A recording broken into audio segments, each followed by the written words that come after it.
time has come.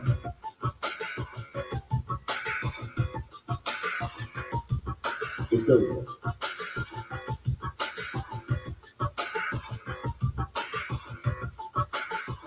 Turn the TV on. On. On. We know who you are, know where you be, always keeping a close eye. Friend of me, lurking like shadows, casting no light among the living dead. Spirit to flight, minds in the matrix, hearts filled with hatred, spewing meaningless words. Life of a racist, injustice being served from the left and the right.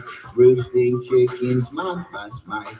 This is who you are and always gonna be. Grooming your children, a cowardly legacy. Our team's bigger than yours. Master swift punishment with service to the core. Whenever defenseless, soldiers in the trenches, and when the call comes, we'll flow like a mental.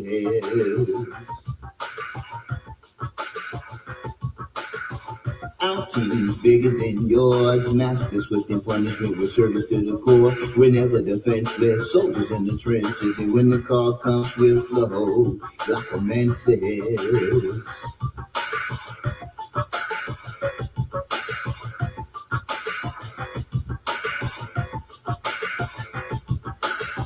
Flip the script, though we never find out the hidden books and scrolls, the lies you tell, freeing us with nothing. I wandered out aimless, the stories I got, and now you're facing this chainless, mindless statements, making fake calls, inferior complex, your guns are your ball. Thought you get a pass, getting color protection, making a lot of noise over a lost election. Misfits of America, catch the way remnant, democracy not a care, you're all seeking vengeance. Our team's bigger than yours. Master swift and punishment with service to the core. We're never defenseless. Soldiers in the trenches. And when the call comes, we'll flow like a man says. Our team's bigger than yours. Master swift and punishment with service to the core. We're never defenseless. Soldiers in the trenches. And when the call comes, we'll flow like a man says. Like a man says.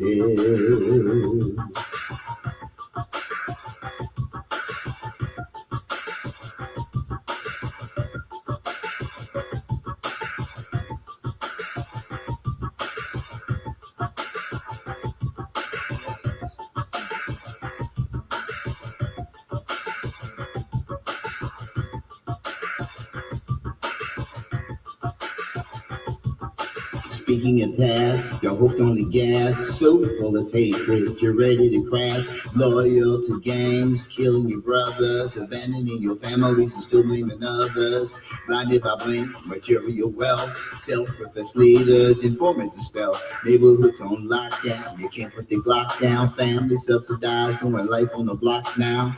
No longer in shackles on the sticky pad, stuck when you leave from your hood, colors and change your tuck. Our team's bigger than yours. Master swift and punishment with service to the core. We're never defenseless. Soldiers in the trenches. And when the call comes, we'll flow like a man says. Our team's bigger than yours. Master swift and punishment with service to the core. We're never defenseless. Soldiers in the trenches. And when the call comes, we'll flow like a man says. Good morning and welcome to another live episode of Daddy's Right Here Live. I'm your host as always, Sabir Alain. Whatever simple Simon says, you're foolish and follow. Air in your head, now you sleep from the hollow. No turning back, hate too deeply embedded. Hate is a choice, indoctrinated, embedded. Choices you had, hold to fold and walk away. You opted to fight, now with the right to lay. Civil disobedience, hate ingredients, mass protest, disturbing allegiances. The fix is in, divided to win. It's humanity's condition, not the color of skin. Our team's bigger than yours. Master swift and punishment with service to the core. We're never defenseless. Soldiers in the trenches, and when the call comes, we'll flow like a man says.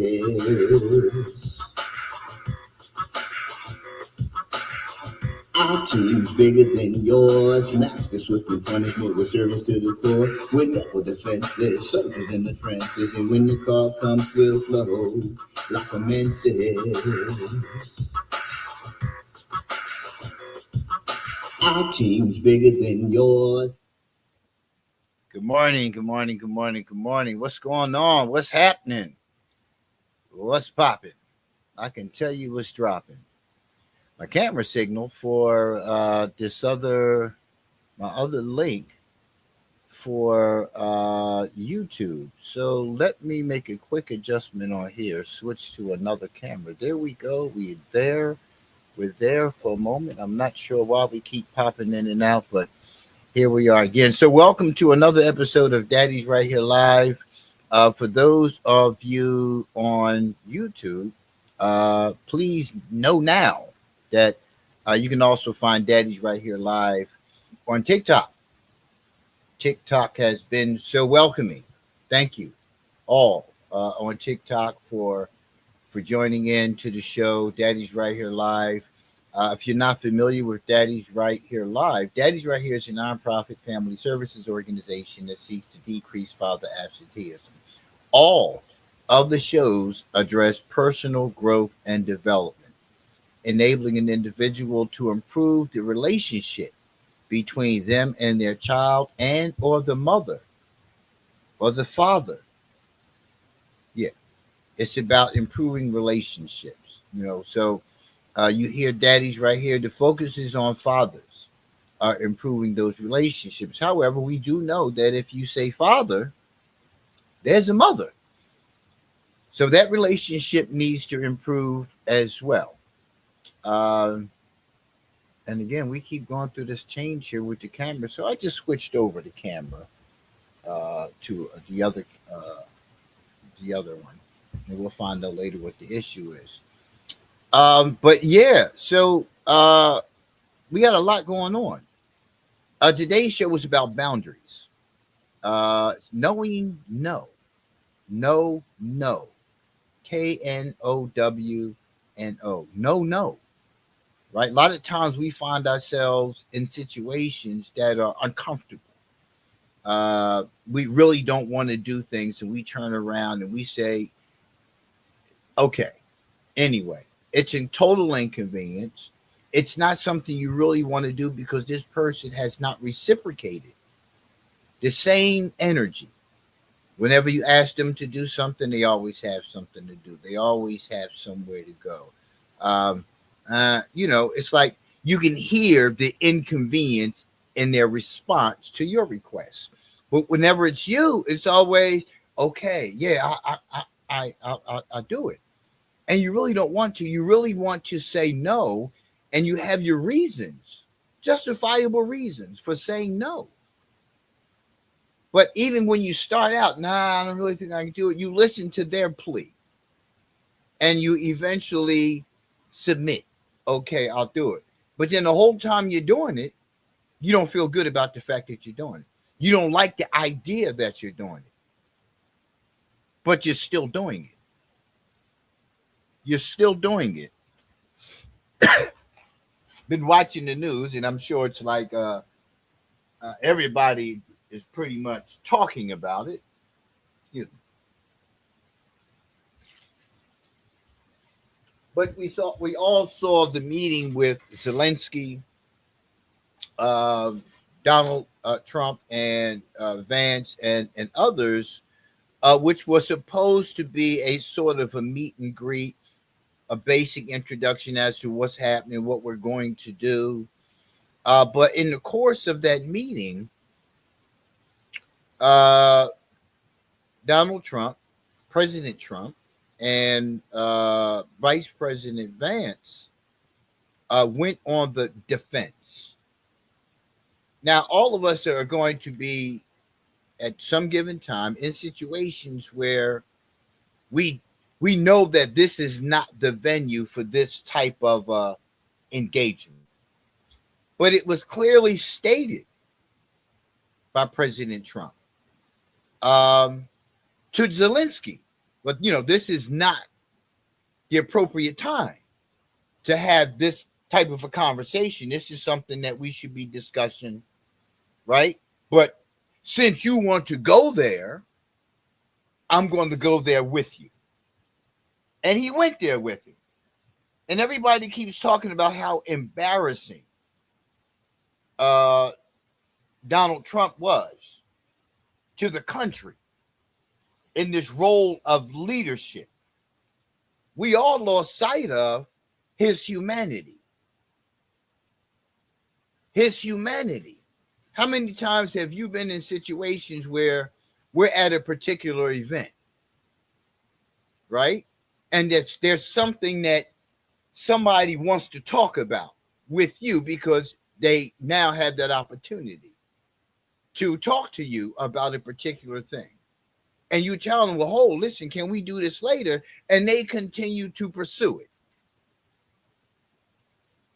You're already annoyed that they approached you with this matter now. They approach you with this matter now. And you're saying, yo, can you just can we talk about this later on? I came here for this, right? Can I do this and then we can, before we roll out or at some point, like after this? But they're persistent. Your annoyance with the fact that they are persistent shows. This is not the time and place. How do you react in that situation? How do you react in that situation? When somebody persistently attempts to address something in a venue which you're asking them not to do now. That's what I saw in this interaction with the White House administration and President Zelensky. That's what I saw. That's my lens. Many others see it as an embarrassment. Like there's an expectation that you should be presidential at all times, forgetting that too is a human being. We too have done and do that. Agree or disagree, it doesn't matter. It doesn't matter. We've all done it. We all do it. I'm not justifying, rationalizing anything. I'm saying to you plain and simple that we are human beings, no matter what our position that we're in. No matter what position that we're in, we all have the potential. We all have the potential. It doesn't go away because you have a title attached to you. It does not. It does not. If you felt embarrassed, you need to ask yourself why you felt embarrassed, right? Once again, we also don't know the whole story. We've also heard another lens, whereas President Zelensky came in there with the intent. He perceived as himself as having more support, being able to come into this venue and say, hey, y'all are wrong. Now all these European countries want to jump in and say the U.S. is wrong. How many of those countries contributed to helping Ukraine? How much money did Ukraine get from them? There's a lot of different perspectives here, but we have an expectation, of how somebody should act when in front of the camera, whether it's in front of the camera or whether it's on the other side of the door. This conversation was going to be had. It's obvious it was going to be had. It was stated by Trump that this was not the time and place for this. But since you want to go there in this venue, I'm going to go there with you. Why? Because he doesn't want to appear weak. How many of you want to appear weak in front of others? How many of you want to have somebody grandstanding in front of you, in front of others? How many of you accept that? How do you feel when you feel like somebody is trying to flex in front of others? Somebody's trying to make you look bad in front of others. How do you respond? Stop saying but. He is a human being. He felt like he was being flexed on. Like, don't take this platform to do this. Because I'm pretty damn transparent. I'm going to do it with you. Plain and simple. But y'all ain't seeing it from that perspective. But what you have to understand is this is a natural human behavior. It's a natural human behavior. You want to change everybody else's conduct, but you won't change your own. You won't take a look at your own. You'll say, well, if it was me, if I was president, but you're not president. You're still Joe Blow, John Doe, Mary don't matter. You're still that same person. It doesn't matter. It doesn't. Because you do the same damn thing.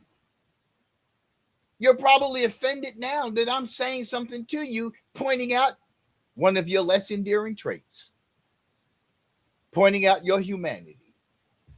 That's what it is. It's your humanity. And this is why people are in the condition that they're in today, because they don't even understand their own humanity. Do you understand your humanity? Do you understand your triggers? Do you understand what your shortcomings are? Have you looked at them? Have you attempted to change them? Probably not. Because you want the world to adjust to you. You want the world to accommodate you. You in that me mode. It's all about me. This is part of the dilemma when it comes to change. You want to establish boundaries for everybody else. Tell somebody, don't do this, don't do that. You can't do this, you can't do that. Yet you haven't established boundaries for yourself as to what you do or don't do. Because you want people to accept your conduct, your bad behavior. You want people to accept that. And if they don't accept that, they're the wrong ones. You're being victimized by them. But you're the victimizer. You're the aggressor. You're the aggressor. You can't even sit down and establish a boundary for yourself to say, I'm not going to get into this debate with this person. Why did you get into a conflict? Why did you get into a confrontation with that person? Why did you post a comment regarding something that somebody said that you were in disagreement about? Did you control yourself? Did you monitor your own behavior? Why did you feel compelled to respond? It triggered something. Whether it triggered your self-righteousness or some previous trauma, it triggered something within you. And instead of you taking a look at the fact that you got triggered and asking yourself, why did it trigger you? You rather just attack the other person. You're missing your own humanity. Hurt people hurt people. Nobody wants to be offended, shined on by somebody else. Nobody wants that. Nobody wants this. Nobody's just going to sit there and just, always be that humble to just let something slide. Nobody. And especially if you know the background of a person, you know a person's background. So you kind of let it ride. You don't say a whole lot, right? Because it ain't that deep, ain't nothing. But deep down inside, you feel it. And if you got friends around you, if you got your kids around you, especially whenever you have your children around you, especially fathers, because we're naturally protectors of our family, right? When you have your kids with you, it's a different ride, right? If it's just you solo, but when you got your kids around you, especially men with their daughters, right? I'm the champion. I wear the belt. I'm going to hold it down. With the sons and fathers, the vibe is, this is how you handle yourself. But just imagine being around a whole administration that relies upon your leadership. Just imagine when you have the entire country sitting around talking about America first and how we've been appearing weak. How we need to be strong again. How we need to let them know who we are. See, y'all want so much, but then you want it your way. You can't have it your way. You can't expect perfection. And a lot of y'all just want to see things in one particular lens. You want the country to appear strong to others. You want us to go back to being the flexors as a country because we've looked like clowns, because we look weak, because we've been giving trillions of dollars to all these other countries, because we've been yielding to this country, because we've been yielding to that country. Right? Oh, so now we done flex too much. So now we got to bring it back some because you're embarrassed by the flex. Now you're embarrassed by the flex. Why? So now you want to tell me how to flex. Nah, you don't get that choice. You don't get that choice. My flex is just that. It's the same way when you tell certain people no all the time, clearly showing favoritism, right? Listen to what I'm saying. You tell them no all the time. And then you tell people who don't deserve what you're giving. Yes. And then those who you're always telling no, who may truly need you, who may truly need your help, who are truly struggling, they begin to look at you differently. So now the ones over here that you're telling yes all the time, they're just abusing the hell out of you. They don't care. They're going to keep on coming to you. They're going to keep on using your good graces. And these people over here know all the time, they're the ones who legitimately care. They can't help themselves. That's just who they are and how they are. That's just who they are. But you tell them no all the time. But over here, you got to ask yourself, why do you tell them yes all the time? Every time they approach you about something, why do you always say yes to them? Right? Oh, I'm on the fixed income, so I don't count. I don't make enough money. They got a job. But they asking you for money. They got a job, but they're asking you for money. So they can get gas, so they can get back and forth to work. Didn't you know you had to get back and forth to work?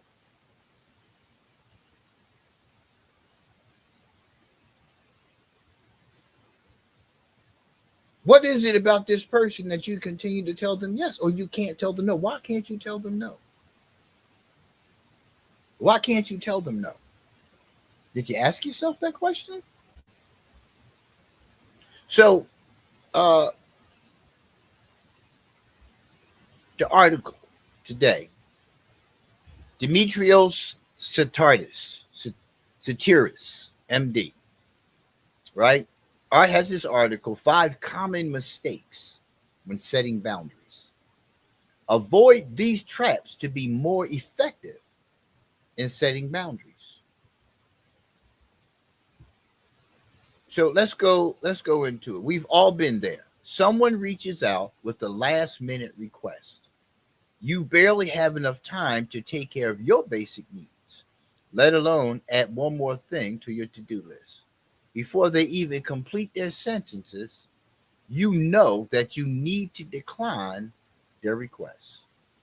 Yet somehow by the end of the conversation, you have reluctantly agreed to take on an additional responsibility. You get mad at yourself for caving in and not being true to yourself, right? This scenario is not an isolated incident. People frequently come to you with requests for 2 main reasons, and I want you to listen to this. The first is you have a track record for getting the job done. You have a track record of getting the job done. You don't waste time, energy, and effort in laziness, in putting it off, in delaying it. You're Johnny on the spot. Let's go. We're going to get there on time. We're leaving now. We want to get there 10 minutes early. Let's go. We're there. Something happens. They call you up because you're the one who can articulate certain things. I need you. Come on. You know what it is that they're faced with. You're there. You're on top of it, right? You have to understand that you have talents, skills, you have so many things that you are capable of doing. You are an asset to a lot of people. To a lot of people. You're an asset to a lot of people. And people are going to utilize your assets to the best of their ability. If I can make it easy, I'm calling severe. If it can be done simpler, I'm calling severe. Plain and simple. Right? Can you blame them? Back to the article. Can you blame them for approaching you? Ask yourself that. How many times have you just jumped right in and got it done? How many times have you been in events and people are like taking their time, putting stuff on, they putting the stuff up crooked. They don't have the centerpieces in the center. They're sitting around chit chat more than anything else. And you're time conscious. Well, the event starts at 7 o'clock. It's 6:15. Why are you still standing around? And then you jump up and you start, and everybody just standing around like they were doing already. Now they're watching you do what they've been paid to do or what they volunteered to do, but you just got it done. And you sit there proudly, having achieved it. Meanwhile, they still ain't did what they're supposed to do. How many times? How many times have you been somewhere and you've jumped in? Yeah, they know you coming. He coming. She coming. Don't worry about it. Right? They know that. And they don't get any better at getting done what needs to get done because they know you're coming. They wait for you to get there. And sometimes because we want so much to be center of attention, sometimes because we want to be seen as that person who can be the go-to person, now we're so embedded in the lives of others that it's an expectation of theirs. So why are they wrong? To use you. You validated why we should. Now you feel abused. Back to the article. It makes no sense for them to approach someone who is less reliable, motivated, or productive than you. Why would I depend on Sam? He stands outside every time, at least 20 minutes before the event, getting his toot on. You know, he come in flow. He's supposed to be there doing that, but he got to get flow. He's somebody that motivates him. Right? The second reason is that you lack firm boundaries. It is human nature to pursue the path of least resistance. As a result, people are more likely to test their luck with you than with someone who is known to set firm boundaries. And think about it. You see yourself as the go-to person in many situations. That's not a bad thing. But you always want to be the go-to person. In some cases, when they go to somebody else, you observe. And you're like, I don't even know why they're going over there to John. John gonna tell them no. Look, watch. Why aren't you telling them no? Why is it you see them going to somebody else and you're okay with the label that you put on that person that has boundaries, but you don't have the same boundary? Why don't you look at that and ask yourself, well, why don't I have those kind of boundaries? Why can't I say no? Would you go to somebody who's going to give you a song and dance when you ask them to do something? No, why not? And you don't want the song and dance. You don't want to hear the song and dance. You want what you want. Like most human beings, we want what we want when we want it. And we want it in most cases now. Now. Right? You got to go to the market. You need to go now. I need to go now. Well, I'm not ready to go now. Well, why can't we go now? Like you're not doing anything but sitting there having the conversation. Why can't we go now? Because I'm in the middle of doing something. Or I have something that I need to do in a few minutes. So I need you to just right? And if that's the problem, and then if I add on, so if that's a problem, ask somebody else. Now you mad. Now you're mad. But that's you setting boundaries. They can be mad. I'd rather you be mad than me be mad at me and form some kind of attitude towards you because you got mad.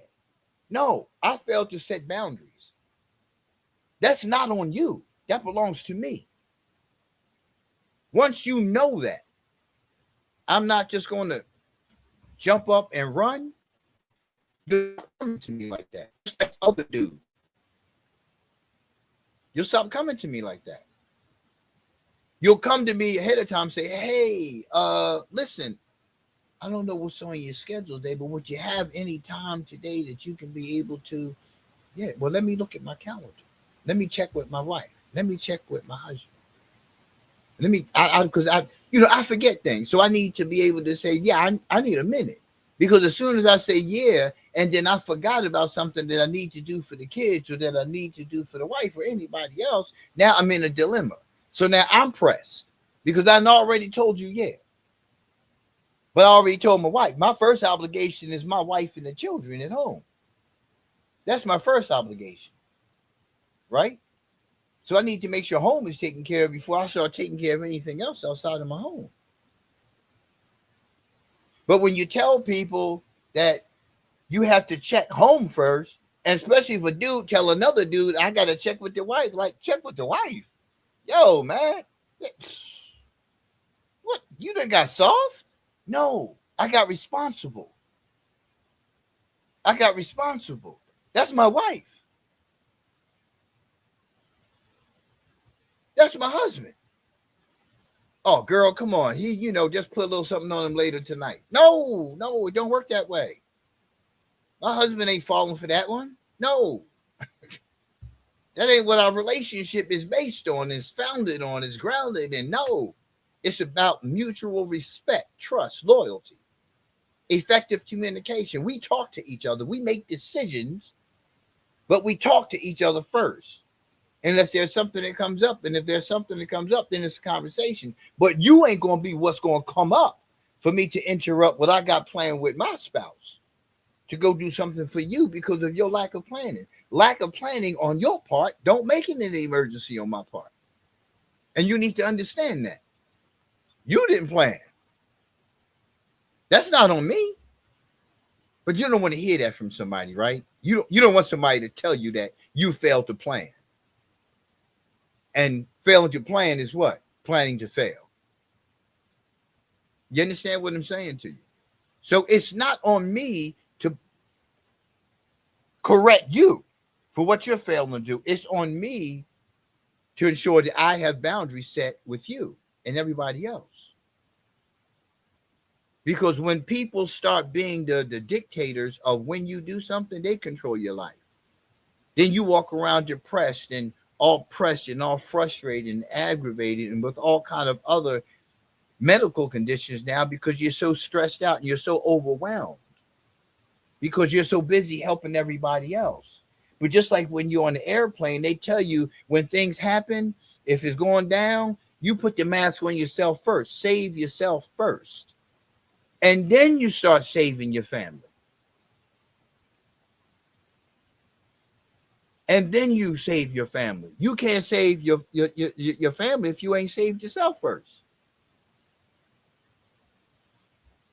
Back to the article. Setting boundaries is an essential skill for anxiety management. And I just talked about that.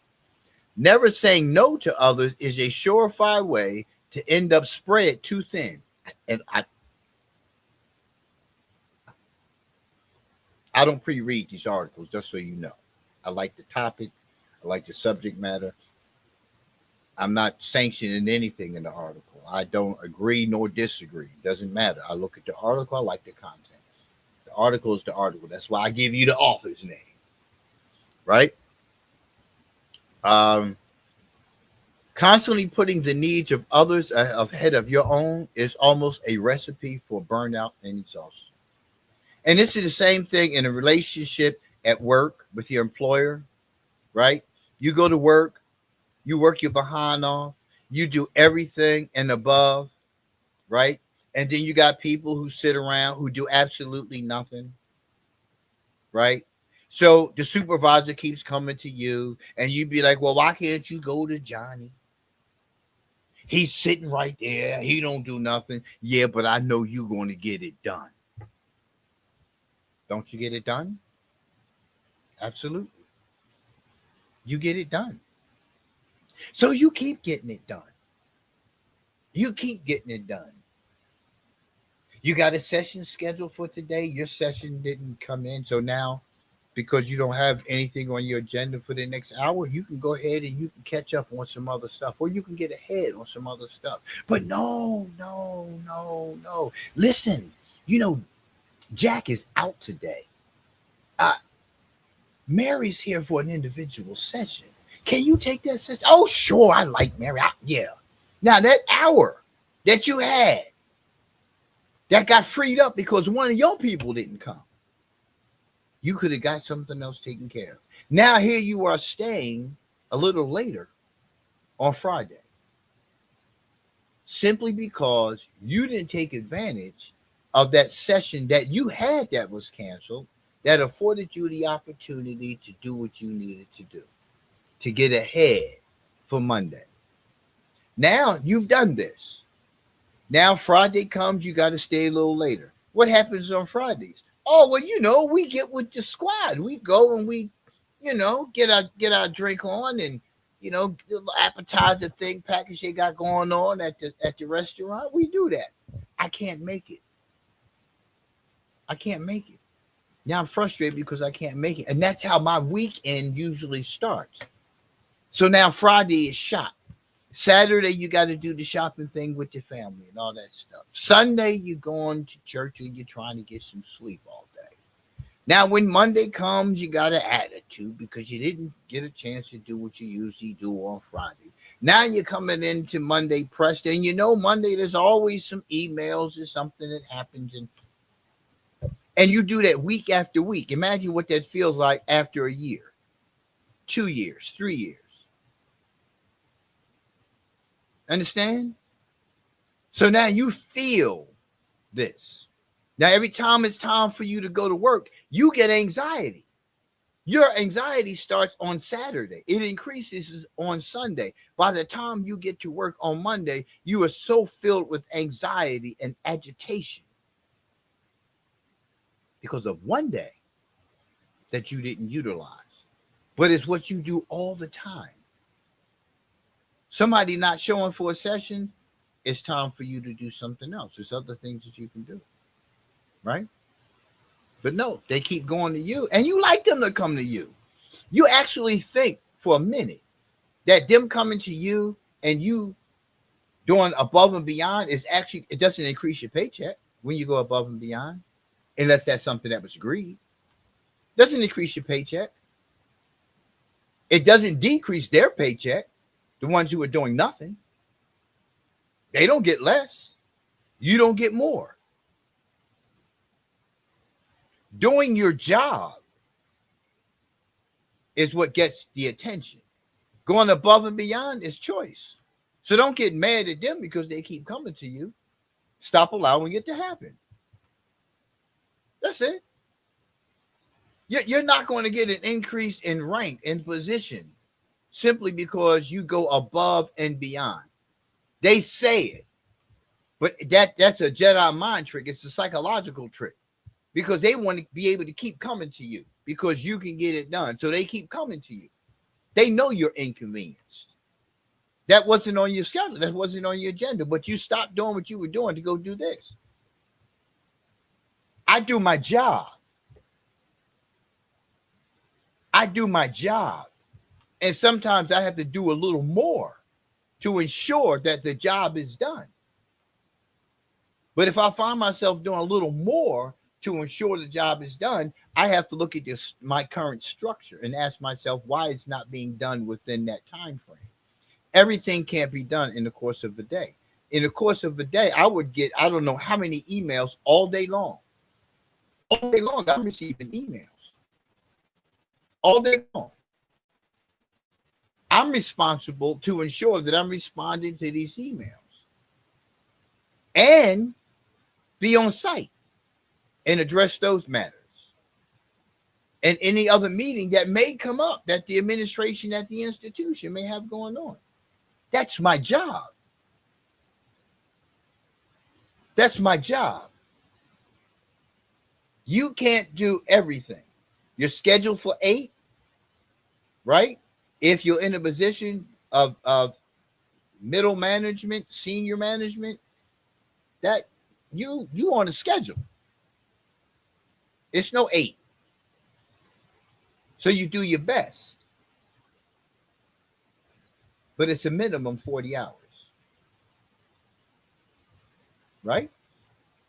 If you a 40-hour scheduled person, what you're going to do in that 40 hours, you're going to do in that 40 hours. Right? What you do day after day is based on what you must get done.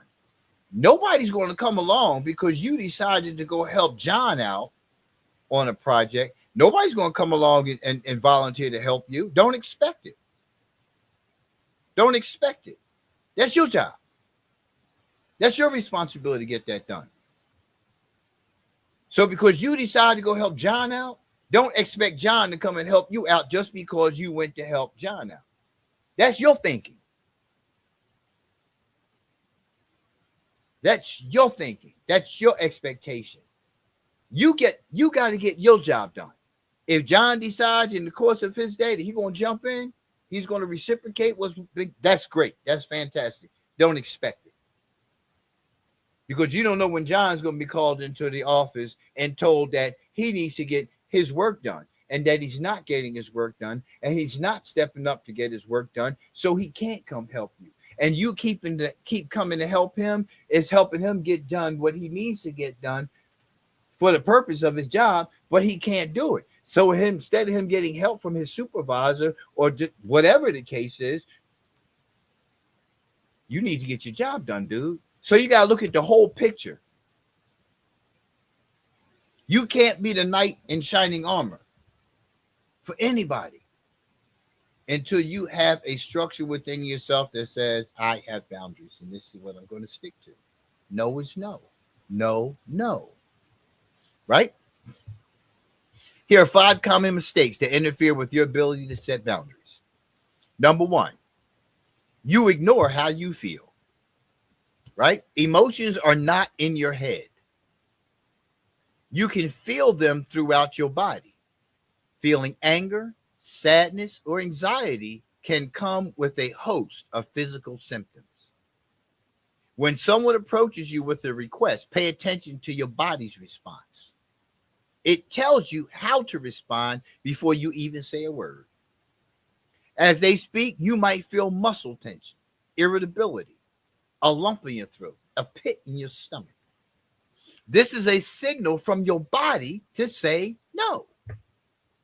Do not ignore what your body is telling you. Being true to yourself by setting boundaries is a sign of self-respect and a buffer against the emotional pain of social rejection. You have to understand that. Everybody's not going to like you. Most people who act like they like you don't like you. Truth be told. Most people who act like they like you don't really like you. They like what you have to offer. They don't like you. What they like is the skills that you have. What they like is your ability to get things done. What they like is that you're very helpful. So they use you. They abuse you.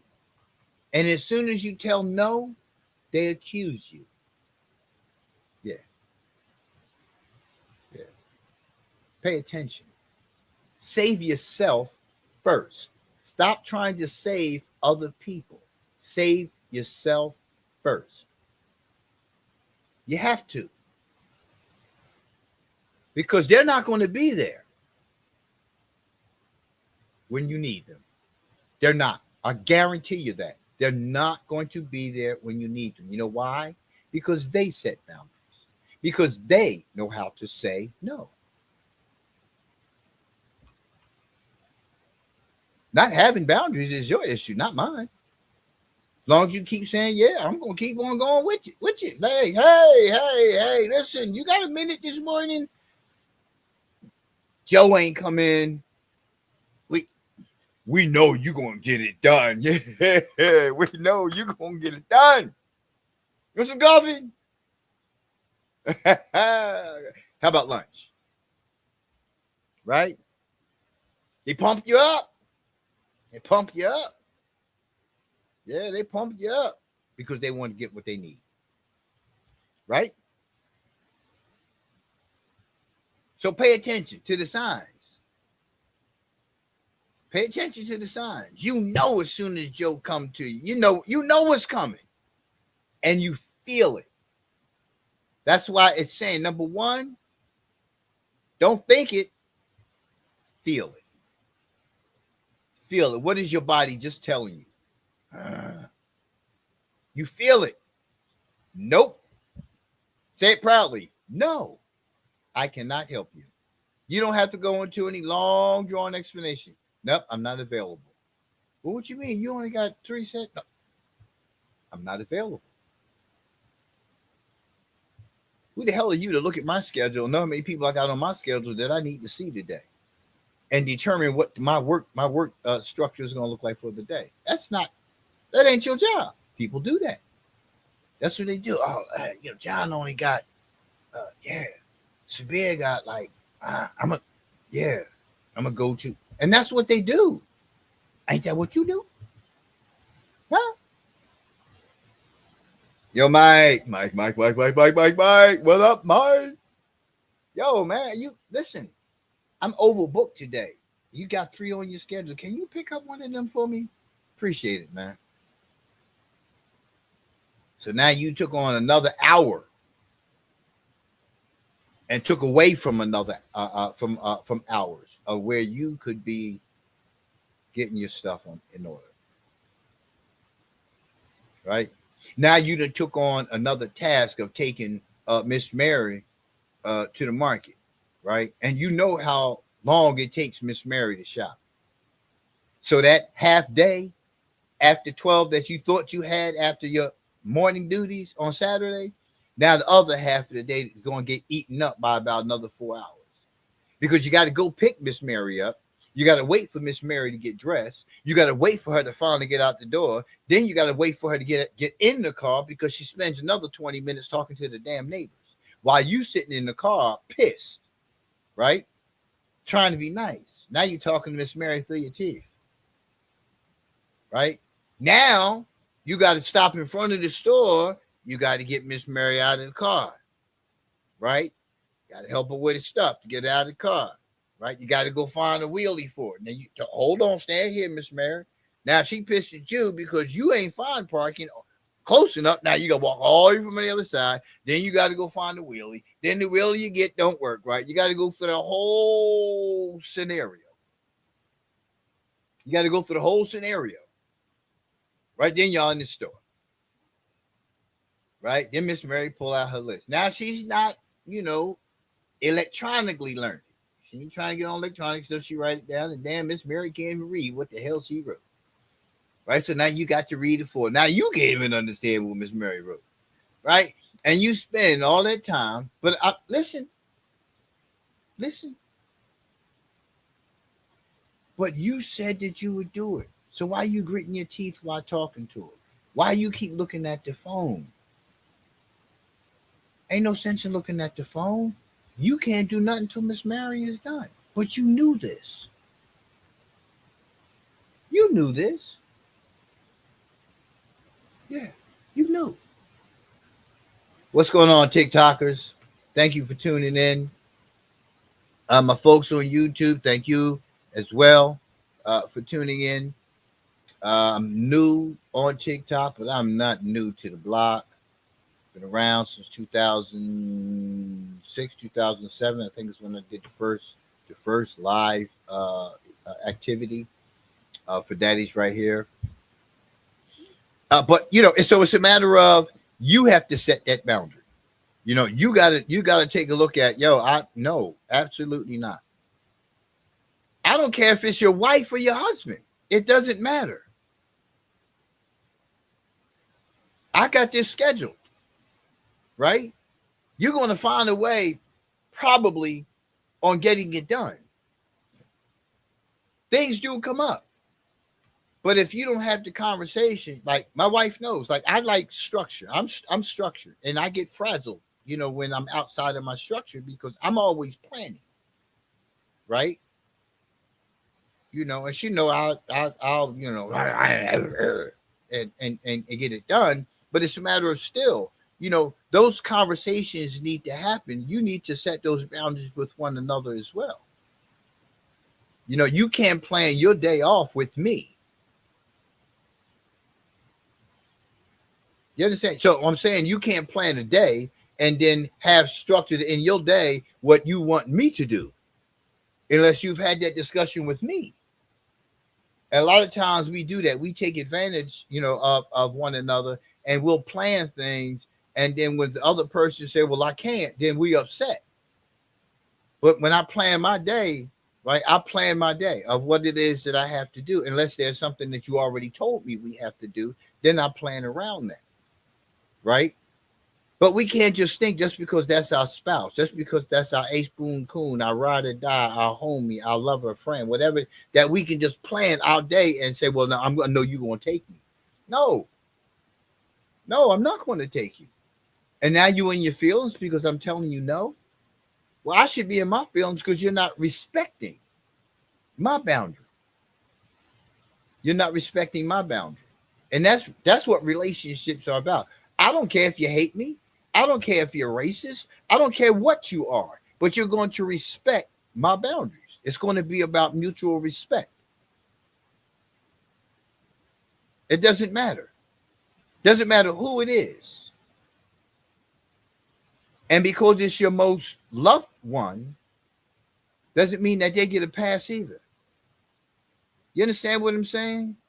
That doesn't mean they get a pass either. Because if it makes me feel uncomfortable, if it makes me feel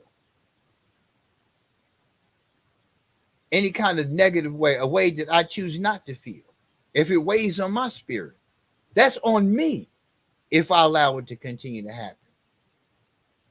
And I'm not saying the first time it happens that you need to. What I'm saying is the first time it happens, when you decide to say yes in a situation where you wanted to say no, you then have learned that I have to do better with this. I have to set boundaries. For me to cuss you out because, well, you keep coming to me and no. You're wrong now. You chose to say yes. What you must do, if you want that to stop, is to establish what that look like. Hey, listen, I don't, and not necessarily in the same moment. Maybe at the end of the event, whatever the activity is. Maybe a couple days later. But you find a moment where you don't make that other person feel bad about you doing something for them when you chose to do it for them. Don't do it for me and then chastise me like a 5-year-old because I waited to the last minute to ask you. Right? Don't lecture me now.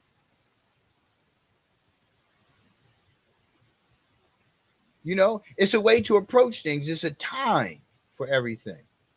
You call that person tomorrow and just in the conversation, hey, listen, I'm glad you made that okay yesterday. Look, I need you to kind of give me more advance notice when you need to do things. I'll put it in my schedule. I'll put it in my schedule for you because I don't want to tell you no. I want to be able to help when I can, but I just need you to, and somebody say, "Well, I didn't mean it was that." So let them go ahead and don't turn around and say, "Well, you always do that." No, I don't always do that. For one, for two, it's not the time to chastise somebody. Just tell somebody what it is that you need from them. So what I need from you in the future is to give me a heads up ahead of time.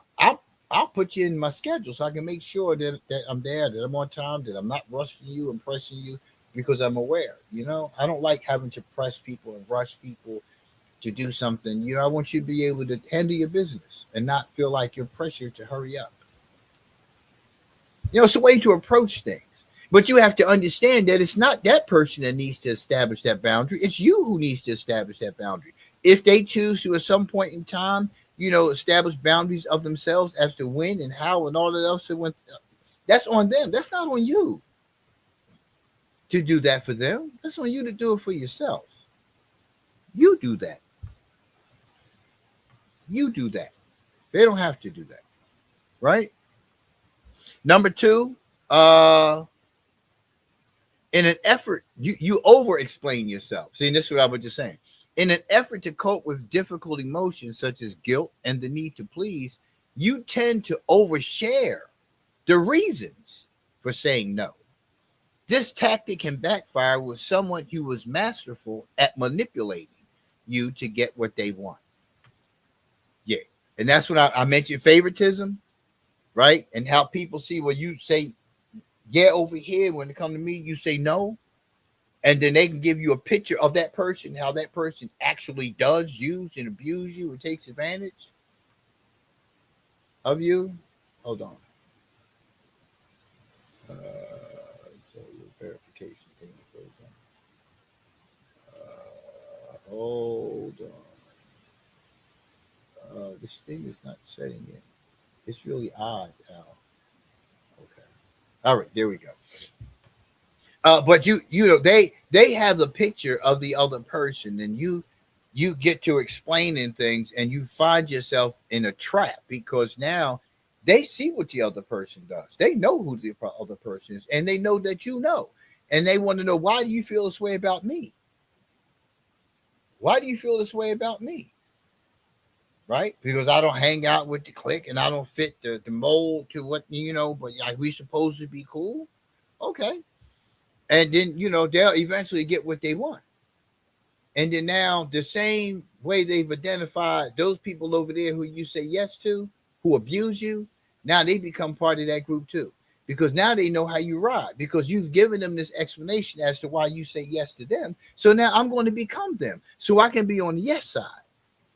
It's manipulation. And you put yourself in that position. You put yourself in that position because you talk too much. No, I'm not available. No, I'm not available. No, I'm tired. I'm going to rest today. I have no intention on getting up. None. None. I'm going to sleep all day. Yeah. I'm not taking a shower today. I'm not doing nothing. Absolutely nothing. No. End the story. Bye. It's done. We have those days when you keep scheduling people outside of your home into, to doing something, right? Where does your rest come in? Who has the right to fill up your schedule in your day off other than those who are in your home? Your wife, your husband, your children. When you allow other people to doing that, you're doing that. And then you complain, I'm tired. It's Sunday, and here I am taking you so-and-so, and you mad at them because you're tired. I'm off today. Why am I getting up doing this? Because you said yes. Because you didn't know how to say no. Whose fault is that? Right? Put blame where blame belongs, on you. Because you should be the one saying no. I'm not getting up. I'm not getting up. Back to the article. The more information you share, the more likely you are to be manipulated into saying yes. By sharing information, you are only providing someone with an opportunity to build a case for overriding your boundaries. Even if you share every detail of how busy you are, they may counter you by saying, what is the big deal with adding one more thing? When saying no, keep it short and sweet. Responses such as, thank you for asking me, but no. Or I am sorry about your situation, but I can't help you today. That'll suffice. That's enough. I don't owe you an explanation for why I'm not. My wife will get an explanation. But I'm not obligated to give you anything other than that. You're lucky I don't fall short of growling and hissing at you for keep coming to me. right? Be mindful of delivering the message in a compassionate but assertive tone. You can be kind and direct when setting boundaries. Nope, absolutely not. I got too many things to do today. I'm not adding anything else onto my schedule. That's my schedule for today. Wish I could help. Uh, Sorry, that's what you got to deal with today, but I'm not available. Period. But as soon as you go, well, I got a lot of things to do. Uh, I can't tell you, what time. Oh, the time don't matter. I got to be there before 5 o'clock. Oh no, I don't know. I gotta. Well, listen. I'll just hang tight, right? And you can just let me know. And then what ultimately happens is this: when it gets to be around 2 o'clock, they start calling you. Hey, what's happening? Nah, I'm not. I'm still, 3 o'clock. They calling you. No, listen, but they closed at 5 o'clock. You said that you would take me. Listen, I'm still doing 4 o'clock. Yo, they close in an hour. Now you at odds with this person because you told them maybe. People don't hear maybe. They hear yes. They hear I'll do it. They don't hear maybe. Now it's on you. Now you're going to either be so pressed that you're going to stop doing what you were doing for somebody else, cut them short to go pick this up because you said yes. No, I said maybe. No, you said yes. You need to know what the other person hears. Now you want to try to tell me at 3:30, 4 o'clock that I need to get somebody else because you're not going to be able to do it. Now they pissed with you. Now it's your fault that I didn't make it.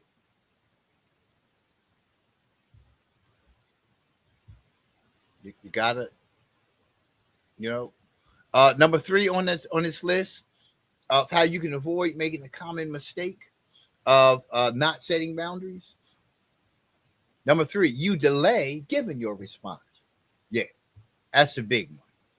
You keep putting it off and putting it off and putting it off. They didn't call you umpteen times. They didn't send you text messages, right? You keep putting it off and you wait to the last minute. Now again, you have caused something that you could eliminate it from the gate. You only things you had to simply do was say no. No. You don't keep letting that person call you. Hey, listen, I'm trying to see if I can ride with you going to Aunt Mary's house. I don't, because the wife is working today. This is her schedule. I don't have any other way of being able to get there. We only got one car in the family. I would just call and see. I was calling you first because I knew, that you was going solo. And I was just calling to see if I could ride with you, right? And, this is 8 o'clock on Friday, 8 a.m. Friday. They trying to get a jump. They called you about 12. Then they called you later on in the evening. You still didn't say anything, not a word. Here it is, Saturday. The event is today. You still haven't called. You still waiting to the last minute. You still rolling around in the bed, right? You had your coffee. You still ignoring, and they calling and then you never return the call, and you go to the function, and they're there at the function, and now again, how do you feel? They've been calling you and calling you and calling you, asking you if they can get a ride with you. You get there, the first thing you see is that person. How does that feel?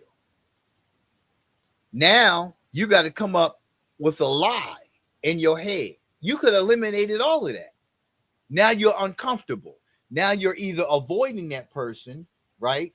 Or you're so much in your head about what you're going to tell them as to why you didn't respond to their calls for 2 days, right? Now it just took you away from the event. You're at the event, you don't even feel right. You did that to yourself. You did that to yourself. All you had to do was call and say no. I can't. I'm not available. I can't. No, I can't. I'm not available. I have things to do. I have no idea.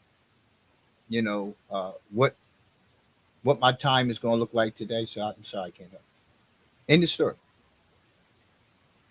I didn't give you any further information. I just told you I don't know what my schedule is going to be like today. I got things on my agenda that I have to get done. I have no idea. Nope, I'm not going to call you when I can do. Nope, I can't do none of that. No.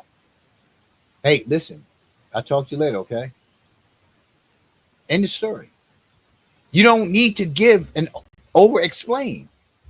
I didn't tell you I got to go to this. I got to go to Kmart first, and I got to go over because they'll start telling you. Well, Walmart is only like 5 minutes away from there. I'm 20 minutes up the road, which is the same direction you got to go to Aunt Mary's. No, I don't know because I'm telling you how to drive and when to go and how to go, and you may not want to do it that way. So again, I got things to do. I got a full schedule today.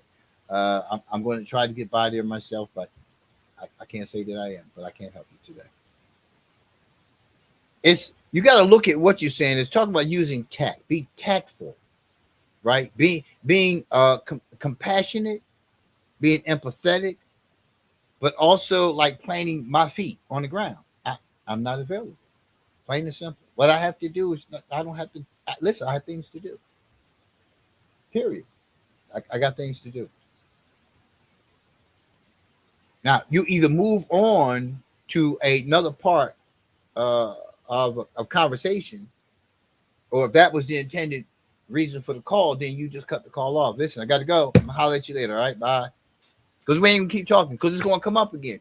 Because somewhere in there, you're gonna feel a need to justify and rationalize and give a reason for, and you're gonna be caught up. And by the time that phone conversation ends, you're gonna be picking them up. Don't delay your response. If it's no, say no. Because you're only causing yourself to face that question again. You already know what your answer is. You felt it as soon as it was asked. No, I can't. I'm not doing it. I'm not the structure in your life. I'm the structure in my life first and foremost. First. Because when I don't get done what I need to get done, I'm pissed. Because I always have things to do. I feel out of sorts. You don't. You still hunky dory. I'm running around with like I got a wedgie. While you just happy go lucky. You got done what you need to get done. I didn't get done what I needed to get done because I said yes when I really should have said no. 4, you don't set boundaries often enough. It can take time to become proficient in any skill. The same holds true with setting boundaries. At first, setting boundaries can feel uncomfortable. You may fumble your words or not sound convincing when trying to establish them. Over time, it gets easier. The more often you set boundaries, the more proficient and comfortable you will be in setting them. As you work on honing this skill, remember that not setting boundaries is also hard. Constantly walking on eggshells for fear of upsetting people is an exhausting way to live. Listen, I can tell you how many times I should have said no when I did. I can tell you. I can tell you how it felt. Knowing I needed to say no. Knowing I needed to say no. Only to find myself saying yes and regretting the hell out of it and feeling terrible while doing it and afterwards. Because now I'm in my head. I'm a thinker. So now I'm in my head was I should have told him no. I should have told him I can't do this. I should have said it to him. Just no. Can't do it, bro. No, dude. Nope. It's something that you have to constantly practice doing. You have to get great at it. You have to make that your first response. In most cases, because you always have something to do. There's always something you have to do. It's always something at the crib that got to be fixed.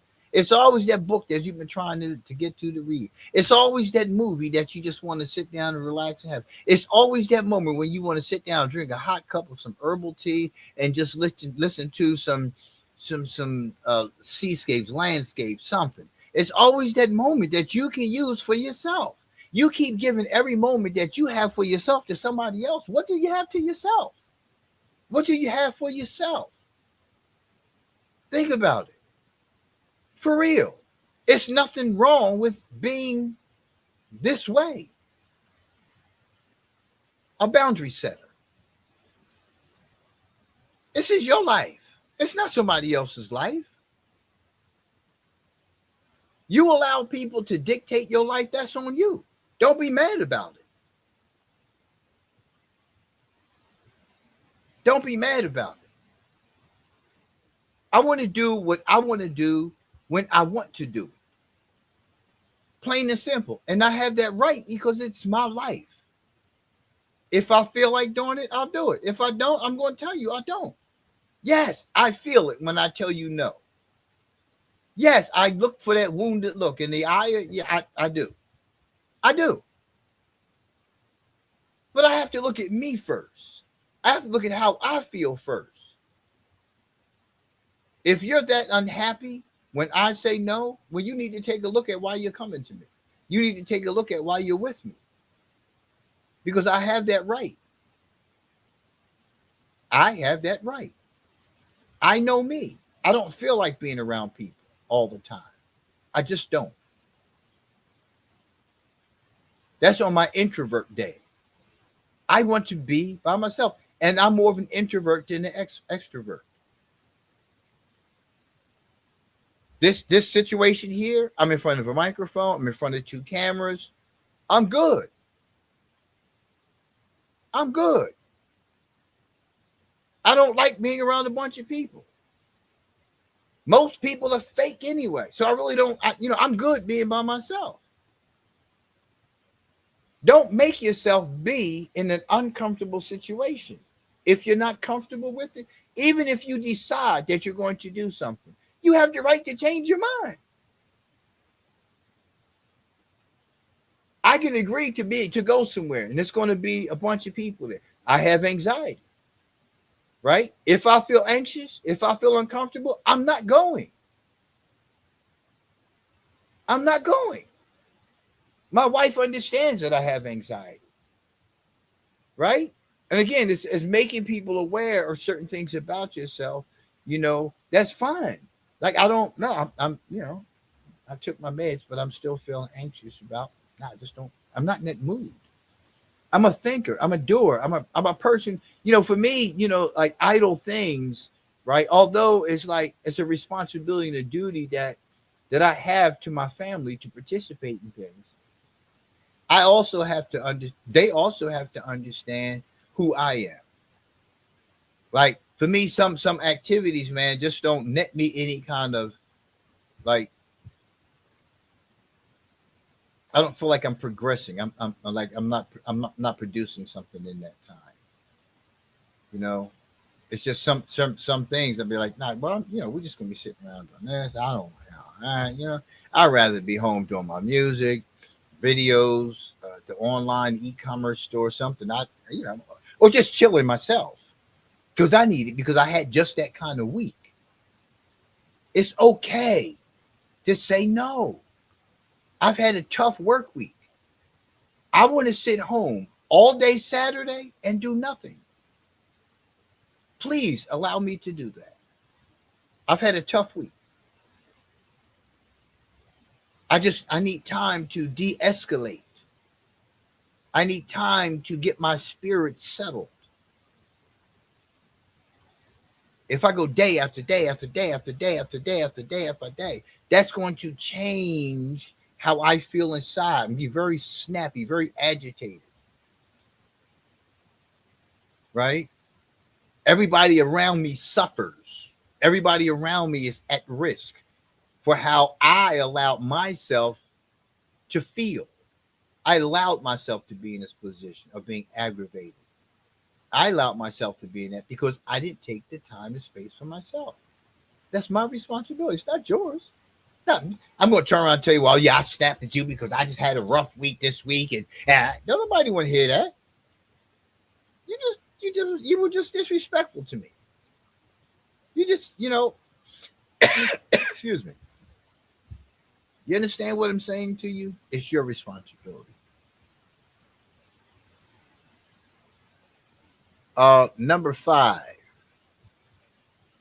Oh, let me see. We just did the one. We did the delay. You don't set boundaries enough.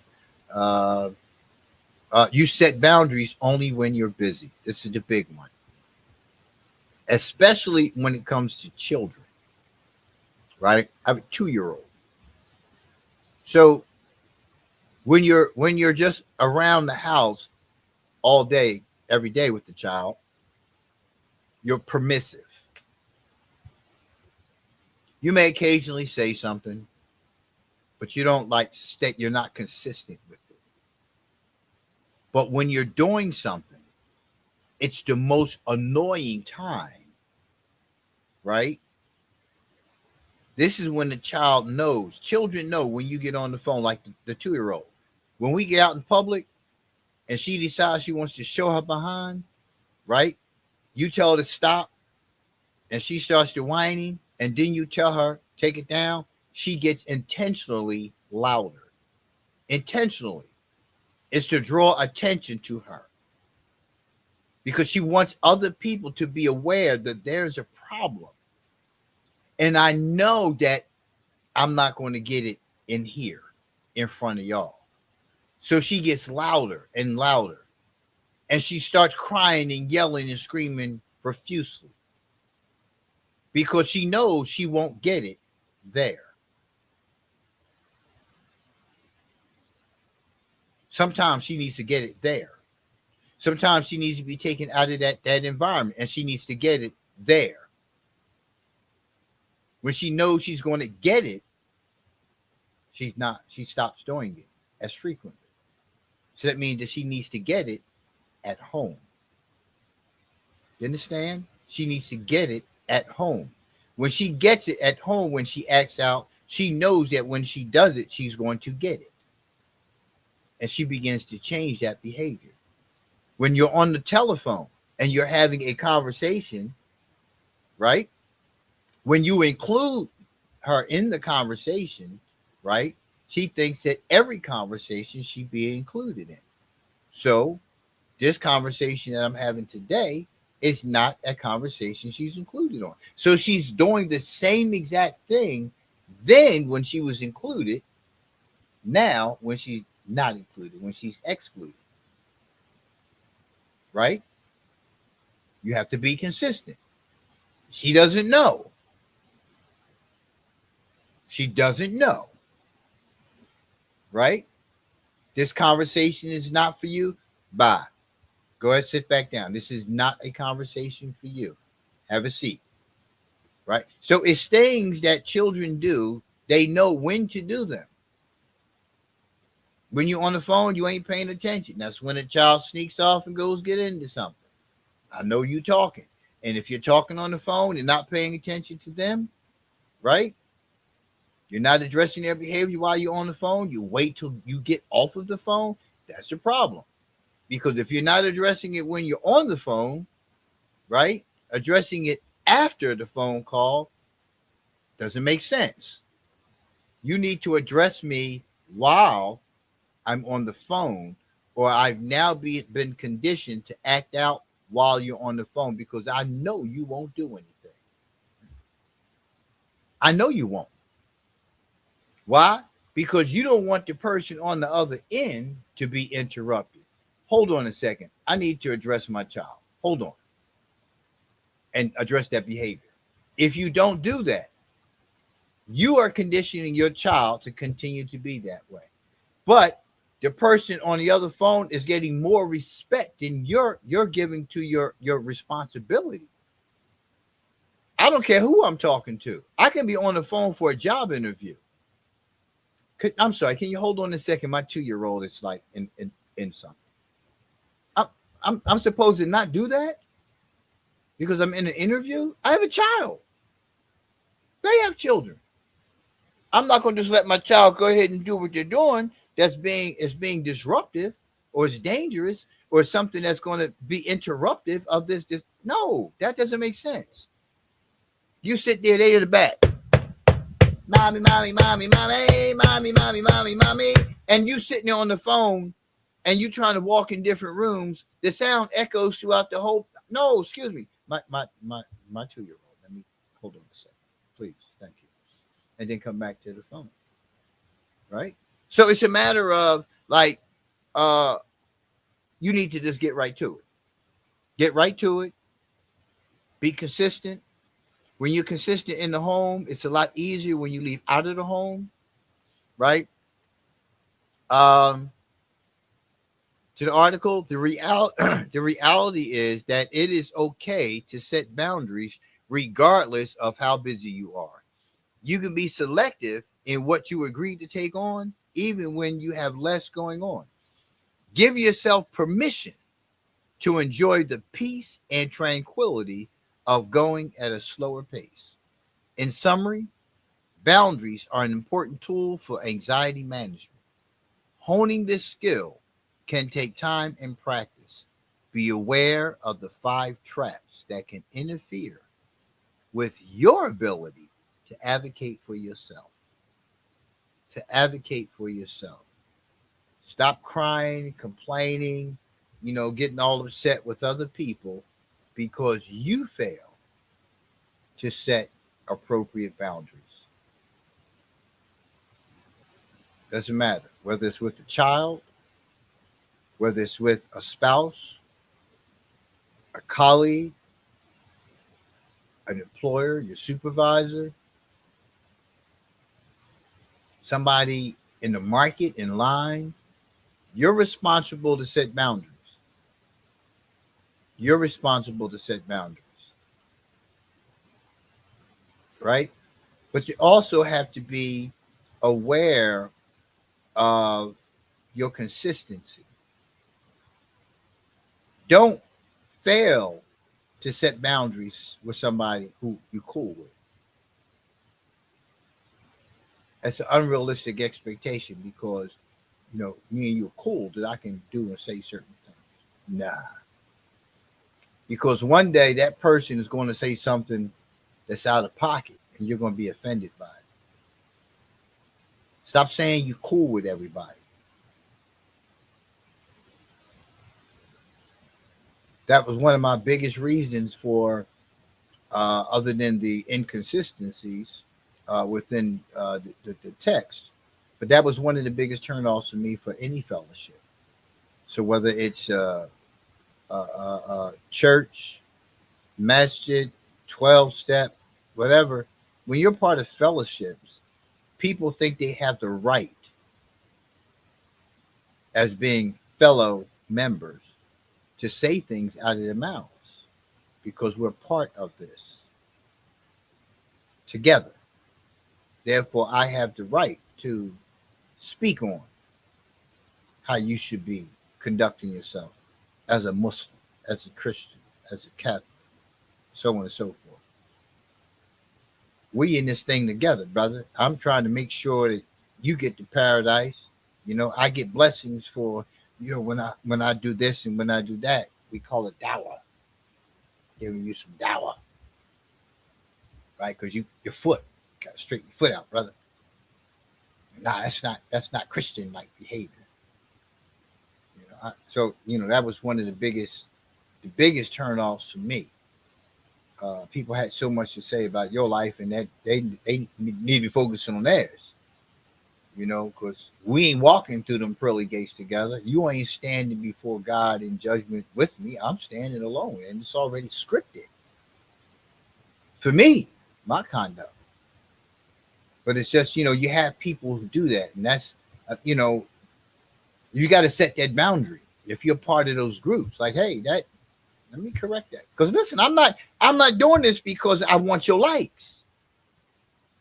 I'm not doing this for your likes. This is for me and just between me and God. I'm not doing this to be liked by you. I don't come here so you can correct me. I don't care if you're the pastor. Don't matter. Guidance comes in many forms, but I don't care who you are. You don't tell me because I didn't do it this way that I must do it that way, right? At the end of the day, I'm responsible for me. Direct me to scripture if you choose to. Sister so and so, I'm going to, you know, suggest that you take a look at Philippians and give them the scripture numbers, the surah, the ayat, whatever it is. You give that to them, and maybe that can kind of provide you with some direction into how to better address this. You know what I'm saying? But that was one of the biggest turnoffs for me, and then I had too many unanswered questions with religion. But I'm saying, like, I'm not the only one, and you have to be okay with telling people, "No, I'm good, thank you.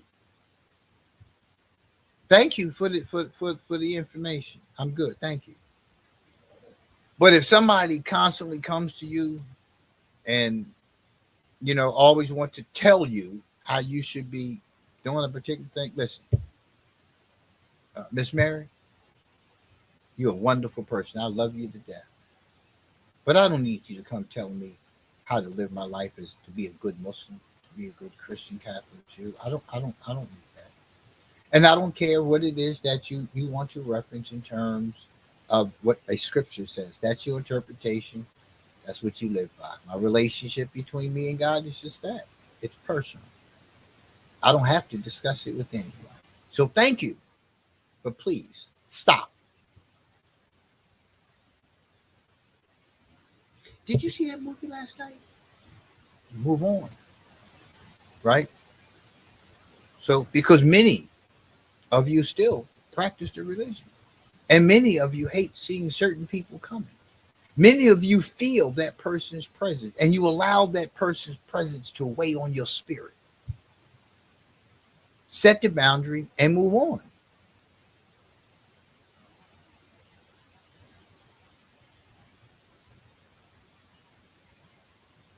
It's just like racism. How do you end racism?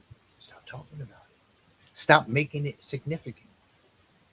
You address the person if confronted with it and move on. That's how you end racism, really. You stop talking about it. You stop validating it, right? Humanity is conditioned to be as such. And this is what I mean about, like, how are you reading and interpreting and understanding your own self when you don't even understand your own humanity? What was humanity's first murder? Why? Why did it happen? What did the books say about humanity's first murder? I said, it's just all you can't see. You've been conditioned to think otherwise. Think as a human being. Think independently. Think about how you feel as a result of certain things. Think about how you feel. Think about why you're feeling that. Who made you feel that? Oh, they made you. Okay. All right. It's their fault. All right. Yeah, they did it to you.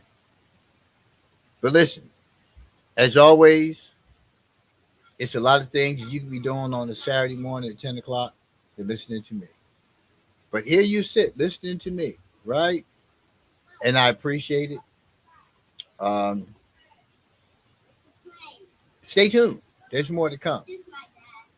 Make sure you check me out at aleemforyou.net, right? Where we have wonderful customized items, jackets, mugs, shirts, pants, dresses, socks, right? Also, all the music that you hear on Daddy's Right Here Live is original, produced by me. Y'all have a great day. Yes. His emotions so high, all his aches and pains stays up in his head about what must be done, taking no time off Daddy stays on the run. He's my dad and I love him. With him I have no fear. Because anytime I need him, I know Daddy's right here. Daddy's right here. Daddy seldom gets credit. We don't see all that he does. What's important to us is always showing Daddy love. His love sometimes tough to learn why it took a while. Our relationship special, fun of daddy and child. Facing his responsibilities, making it do what it do. Physically and emotionally available, yeah, daddy's coming through. He's my dad and I love him. With him I have no fear. Because anytime I need him, I know Daddy's right here. Daddy's right here. Nothing easy about fatherhood, protecting us from all the no good. Most of the time he gets it right. He'll usually see the light. He'll take his problems to God. Sometimes we'll pray together. The most gracious, most merciful one. With him the storms will weather. He's my dad and I love him. With him I have no fear. Because anytime I need him, I know Daddy's right here. Thank you all for tuning in. Daddy's right TikTok. here. Daddy's right here. Here.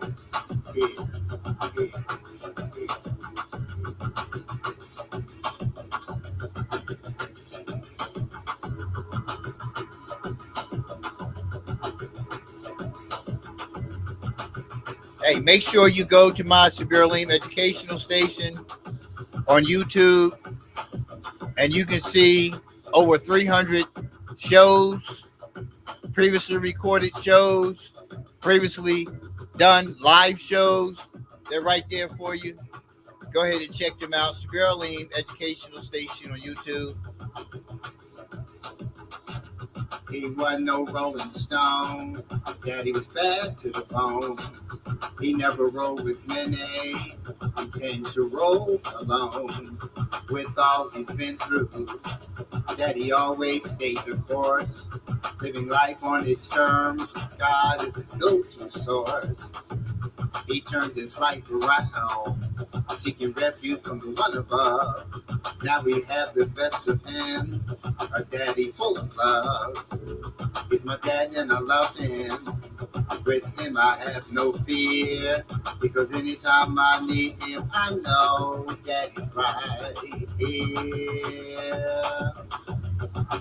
Daddy's right here. Daddy's right here. Daddy's right here.